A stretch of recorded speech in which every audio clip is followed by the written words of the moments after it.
Okay, hello everyone. So this is my presentation about my answer of the question about semantics, pragmatics. First answer. My first answer is for question number one is lexical semantics versus compositional semantics. Lexical semantics is study of word meaning, focus on how individual words carry meanings. Examples like dog means animal or domestics, and compositional semantics is study of how meanings combine in phrase or sentences. The contrast example is lexical. Bank means financial institution versus riverbank as a polysemy. Compositional, like John kicked the bucket, literal versus idiomatic interpretations. Answer number two is synonymy. What is synonymy, antonymy, and hyponymy?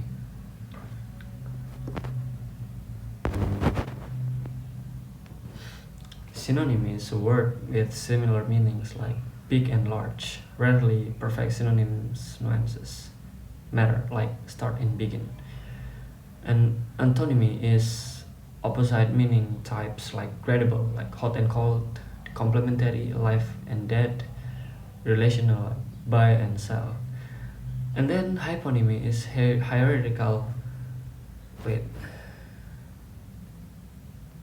Hyponymy is a hierarchical meaning relations like rose is a hyponym of flowers. The role is provide network of semantic relations in the lexicon, crucial for semantic fields. And my answer number three is semantic roles, the thematic roles, like agent is door of the actions, like John kicked the ball. Second is them, entity affected the ball.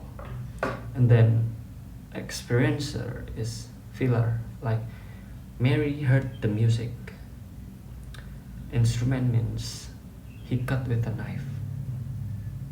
Relevance, like links meaning to syntax. Example, subject often maps to agent, object to the them. And then my number four answer is entailment versus prepositions. Entailment is if the sentence A is true, so B must be true. Like John killed the man means entails the man is dead. The presupposition, like background assumption taken for granted. John's brother is told presupposes John has brother. Difference, like differences.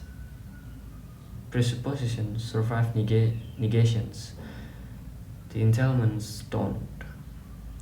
My answer number five is polysemy and homonymy. Polysemy is one word, related meanings like mouth meaning of a person of a river. But the homonymy is same form, like unrelated meanings. Bed equals animals versus sport equipment, like it's the different things. Ambiguity. The both contribute to multiple interpretations.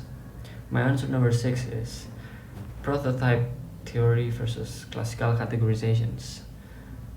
Classical means the category defined by necessary and sufficient conditions. Examples, triangle is three, like three sides. The prototype is category have best examples and fuzzy boundaries. Examples, robin is a prototypical bird, means penguin is less so.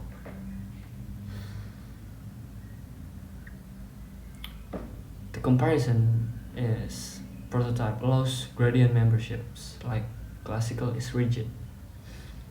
My number 7 answer is principle of compositionality. Meaning of a sentence derives systematically from meanings of parts and syntax. The example is green apple equals intersections of green and apples. The exceptions is idioms like kick the bucket. It shows limits of strict compositionality.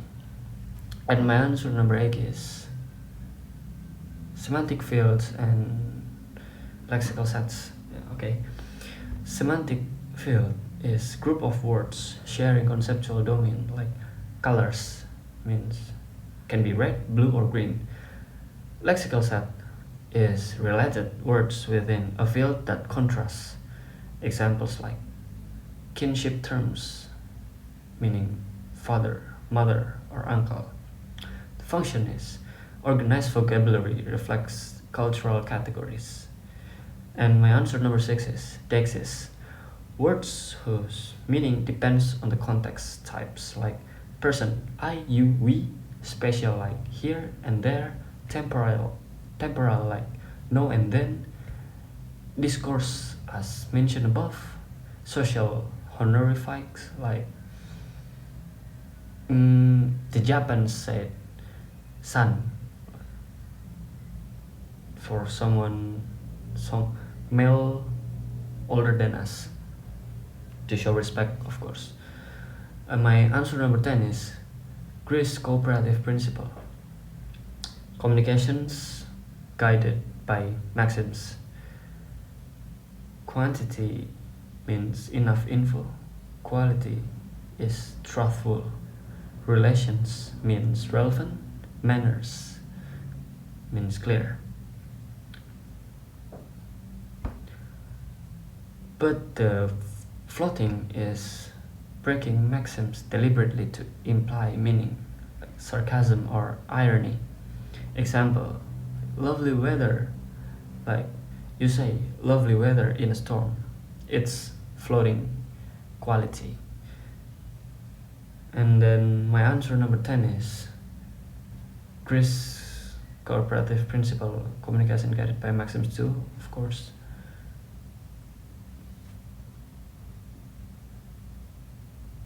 My answer number 11 is conversational and conventional implicator. Conversational means arises from context and maxims.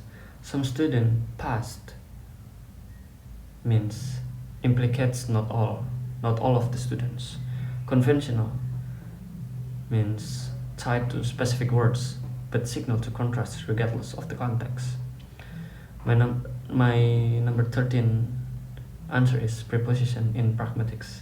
Function as shared backgrounds, assumptions. Example, even John passed the test presupposes others took the test.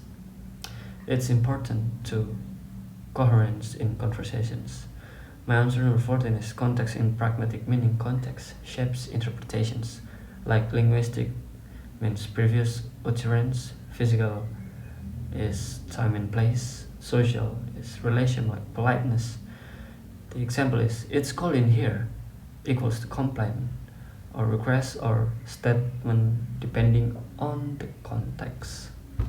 My number 15 answer and the last answer of this topic is relevance theory, like Sperber and Wilson. Communications guided by cognitive principle of relevance, like hearers seek maximal contextual effect with minimal processing effort. And that's it for the first part, and we will move to the second part. Okay, the second part theme is case study applications of semantics, pragmatics.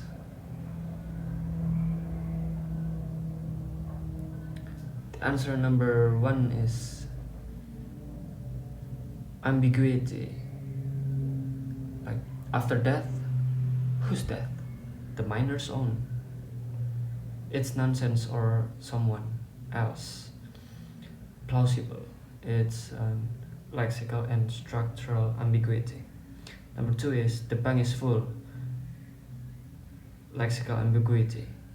Bank is financial institution versus riverbank. Learner confuses context. Selections. And answer number 3 is time is money. It's more likely a metaphor. Cognitive semantics guide us to maps to the domain of money, like scarcity, spend, save, on the time. Shows conceptual metaphor theory. And the answer number 4 is table only as noun. Is polysemy. Table means furniture and table emotion means verbal. Semantic processing require flexibility, category access. Answer number 5 is dogs bark, cats meow, but fish? It's the semantic features like animals with vocal cords. And fish is lack of feature. It means anomaly. My answer number 6 is semantics feature. Okay. The answer number 7 is our soap leaves nothing behind. It means entailment. Soap cleans completely. The pragmatist is advertising exaggerations implicate superiority. My answer number 8 is the car is a lemon. Figure out the meaning is idiom equals defective car. Metonymic extensions in semantics. And then my answer number 9 is speech act literal equals ability questions, like illocutionary means polite request, pragmatic and indirectness. My answer number 10 is we will bring change is vagueness. No specification of what change. It leaves room for interpretations. It's strategic in politics. My answer number 11 is implicator. It's indirect request to end conversations. Relies on context, of course. My number 12 answer is nice job after spilling coffee is irony. It's floating quality. It's quite the opposite meaning intended. My number 13 answer is do you take this woman as an performative act? It's institutional declaration in marriage ceremony. Changes social reality. Okay, my number 14 answer is you should try harder is politeness theory by Brown and Levinson. It means face threatening act mitigate by model. Should instead of blunt imperative. And then my last answer is this is a scalar implicator. Its minimizations implies slow quality. If this showing up, it's the best feature. That was disappointing. And that's it. Thank you for having me and goodbye.